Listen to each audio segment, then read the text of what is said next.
Sometimes you think you know people, and I've known a friend of mine, David Fineday, for almost 30 years, and there's always a story that he has to tell. And I've invited David today to come and give us some insight into his personal history and some of the things that have changed his life and share with all of you. So, David, thank you for making time and joining us today. Yes, I'm glad to be here. Yeah. Tell us a little bit about yourself. You had mentioned that there was Chief Fineday that was in the Battle of Cut Knife, That's and that's kind of your that's lineage there. my Yeah. that's Fineday is my original name.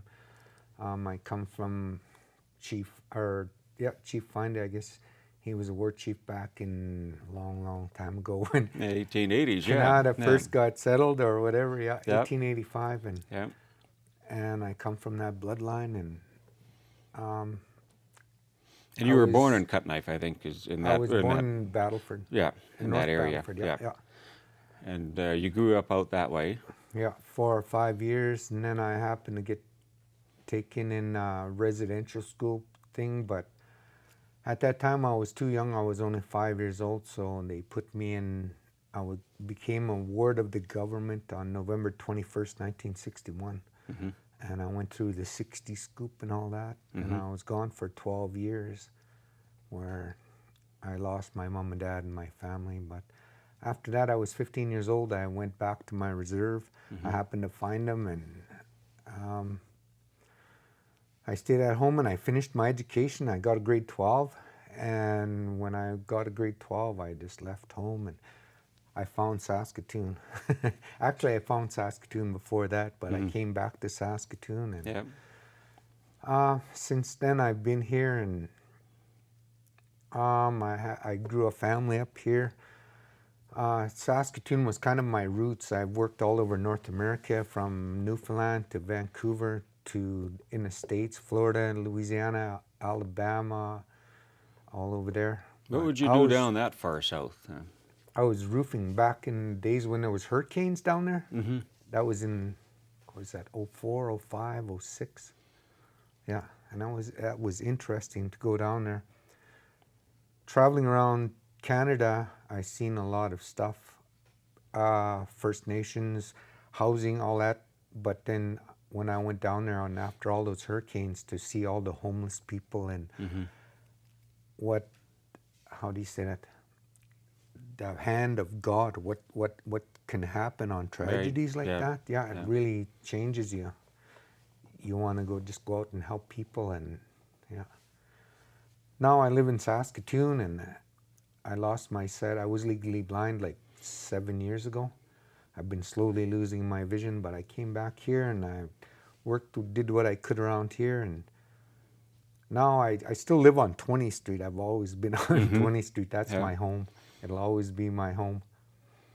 But I came back here, and now I just try and help people. I've been there, done that, so I want to help other people. A lot of people come back and ask me for help, and how Hmm. did you do this? How did you do that? Hmm. So I don't know. I try and come back and talk to everybody, educate other people from the university, or they come and I give them street talks and stuff like that. That's where I grew up, out on the street. But having a acquired brain injury, and it took me a special education, just like when my kids went to Princess Alexander. Like I was telling you before, there was kids in the hallway, they couldn't learn. Hmm. Yeah. Hmm. Yeah. But then every kid can learn. Any kid can learn. It's the teachers who can't teach them. And that's what was the problem. And when they found that out, that was totally a different story. And it was good that my kids got to get the education that they did, because they're out there doing their things now. A lot of people don't have that right kind of support, or they don't know where to go for it. And when I go out there, a lot of people just come up to me and ask me questions, and it's just knowing how to talk to them. Hmm. You know, it's not, well, why are you doing that? Or, Yeah. you Yeah. know, Yeah. it's Yeah. just, okay, how can I help you? And that's the whole different thing. Yeah, you've But you've been a major figure and player, I would say, in the area and in the city. that a lot of people look up to. I would say in an unconventional way, and some of your traditional ways of talking to people have been very grounded. And because, like you say, you've been there, done that, you've turned your life around, and you're doing some amazing things with some of the youth in the community. What are some of the key points that helped you get back on track? You mentioned the teaching in the schools and so on. What advice can you give a lot of us that maybe encounter some situations that are troubling? That how can we help more people like yourself who are helping on the front lines? Not to keep quiet, to go out and talk to somebody. Go out, and if it's on the street, or if it's a counselor, or your best friend, or your aunt, or your uncle, your kokum, go out and talk to somebody, and don't keep it inside, because that's what hurts, is when you keep it inside. If you can let it out, and you can go get counseling, then you learn how to deal with it. Find someone to talk to. That's Yeah. the bottom line that I could say. Just talk about it to somebody, and yeah. So you've done that. When someone's not feeling that confident that they can share, are you suggesting that maybe they find just that one or two people that they can kind of confide in and open up and talk? Yeah, there's a thing about understanding stuff like that, where if you talk to somebody, and then some people say, well, do this, well, do this, well, do this, and that's not the attitude to go towards it. It's that, okay, how can I help you? Or what can we do to do this? Not to point fingers and say, okay, you're in this category, you're in this category. It's just say, okay, let's help you. How can we help you? And you have to know when to hear that cry for help. Like, you can talk and talk, hi, hi, hi, hi, but there'll always be that time when, oh, can you help me do this? And then that's when you know that's a cry for help. And then you step in, okay, how can I help you?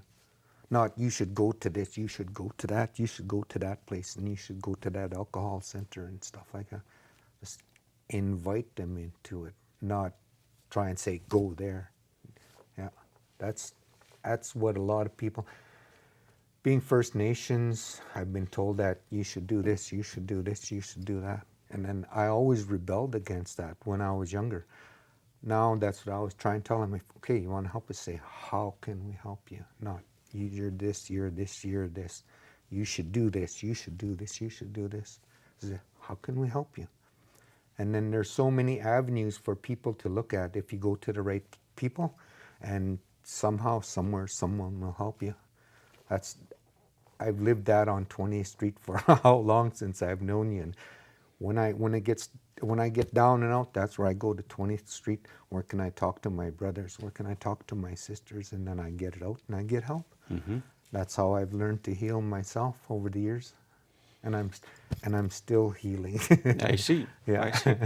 And we've always gotten along well, and I find that even just the casual conversations you and I have had, and I never had known about the residential school situation that you were in, and all of the stories that we're experiencing and encountering.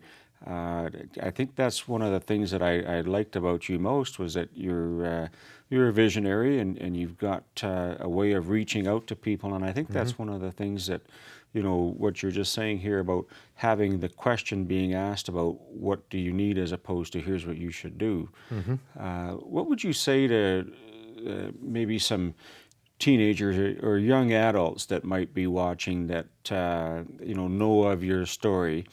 What would you say to them, that if they're just kind of sitting and not really sure what to do, don't really have anywhere to go, what types of things can you offer them for some guidance? There's avenues. There's a 1-800 numbers for where you can help. What is that?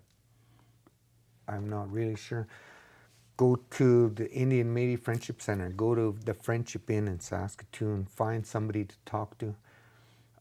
People on the street, there's always somebody to talk to out there to help you let it out or find a way to go.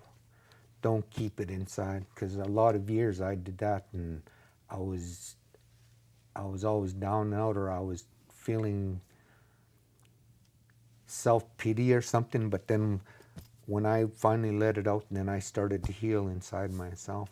That's what you have to do to start to heal, is to let it out, go talk to somebody and figure out, who am I? Yeah.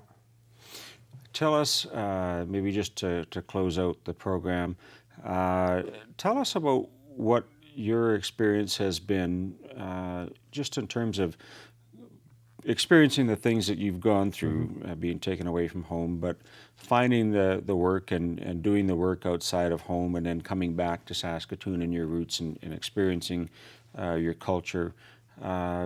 What can the rest of the folks watching do to help more people that want to do more for themselves in their own lives, that have experienced the same thing you have? Talk to them, open up, let them know your experience. Sometimes on that healing journey, it really hurts, but other people need to know about what we went through when we were growing up, so it can help the next generation and the next generation and the next generation. I know a lot of times it hurts when you open up, when you're telling your story, as I've opened up to you, and yeah. But that's all I can say, is try and open up and just let it out. And after you talk about it, you let it open once and then again, and it gets easier and easier. But yeah. I think the only way out is through, and I'm pleased to see that you've shared that story with me and now the rest of the world. And I want to thank you, David, for all of your friendship over the years, and we'll continue to do that more in the future. And Yes, for sure. wish you the best of luck in the coming days and months ahead. Yeah. All right. Thank you. Yes, thank you. We'll be right back.